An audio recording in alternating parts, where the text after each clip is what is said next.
Recently, I've been seeing a lot of content staying in the title that I can't work a 9 to 5. And I put as the title of this video to really address this topic because I think the title is bizarre. Because when I click on these videos, it's always about people talking about the working force. They're very hard to get a job now, and it's just draining. I'm in the system, I'm in the matrix, and things of that nature, and yada yada yada yappa yappa. Just really talking bad about an everyday job.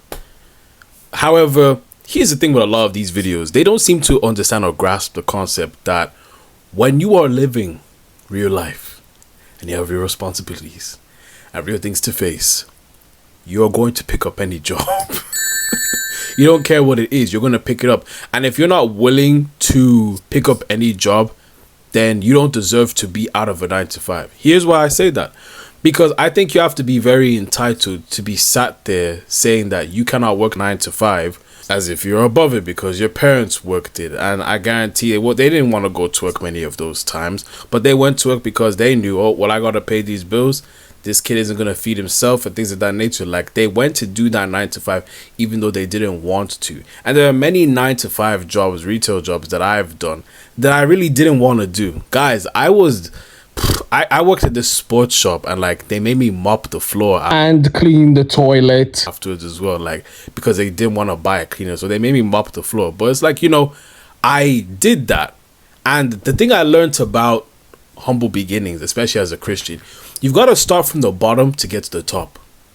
And those humble beginnings are very important before you get money, because you appreciate where you come from, number one, and number two, you understand the value of not being above mentally doing any job. That's the problem with a lot of people. A lot of people want to be the CEO before they've even been a servant, and that doesn't make any sense. It's like a child wanting to be an adult without going through the growing pains of a teenager or a young adult and things of that nature. That's what a lot of this generation is kind of deluding themselves to think that they can just do. Now, okay, there's those unicorns that can do it, but I guess having mentors around me, I've seen how they've been servants first. I've heard their stories, and then them getting to the top, they really earned those positions, and that's the stage that I'm in right now. I'm going up with these growing pains because it's important that when I do become a CEO of my own thing or a boss of my own thing, the key thing you have to remember when you're about to lead a team of people, which is what I understood, is that you need to understand where they are coming from. A lot of these people that become CEOs, they're very insensitive and lack any type of empathy for their servants. So they treat them like garbage or act as if like it's just this, that, and the third because they've never been in their shoes, so they don't get it. But me, if I'm a CEO now, I can see one of my employees, servants, and I can relate with them, and that can build a better workforce, better productivity, and bring better profit, because a team that's united and happy will always bring profit to the business. But this is why I say you have to learn to be a servant first. You ought to then clearly ask yourself, why are you so against a 9 to 5? Are you against a 9 to 5 because eventually you want to be a CEO and you're not talking bad about it, you just want to be a CEO one day? Or you talk about 9 to 5 because you think you're above it? Because if you're talking about a 9 to 5 as if you're above it, you're just going to struggle in this life. This life doesn't give a shit. I shouldn't be swearing. This life doesn't give a dang if you don't like a 9 to 5. It really doesn't. Because at the end of the day, Reg, you on the first. You got the money or not. They don't care how you get it. They don't care who you do this taxes. They don't care about any of that. So this is why I'm saying, like, a lot of people need to wake up to this reality that this is real life ish we're dealing with here, and you're gonna have to work a job and keep quiet about it. And let's stop this thing of talking bad about other jobs that are 9 to 5. I used to do that corny-ish when I was younger, like, oh, I'm not going to work a 9 to 5 when I'm older. I'm not going to do this and that. But it's like I had no value to myself to be a CEO or to be someone that's making big enough money. I didn't understand the value of being able to serve before you become a master. We even see this in the Bible with Joseph. He was a servant. He served his masters before he became the king. And it's like seeing those kind of stories of being the servant first. We all need to take a page out of that book. To be a good leader, you must be a servant first, and you must be okay with that. There's nothing wrong with that at all. Younger me used to come from the angle of, I can't work a 9 to 5 because I'm too big for that. But older me now is coming from the fact of, I don't want to work a 9 to 5 because I want to do more with my life.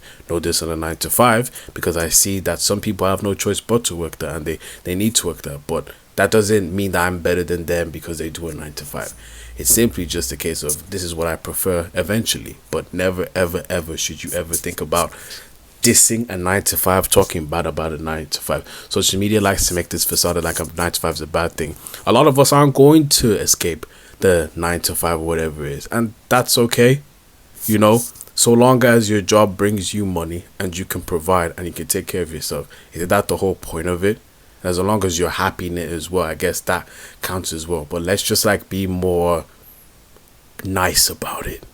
It's corny to be talking about, oh, I can't work a 9 to 5. Seen a few videos, I'm not going to name these creators, but it's very distasteful to see that they move such a weird way about it, but they're not actually doing anything to fix it. So those of you who are doing a 9 to 5 job, be very happy that you have a job.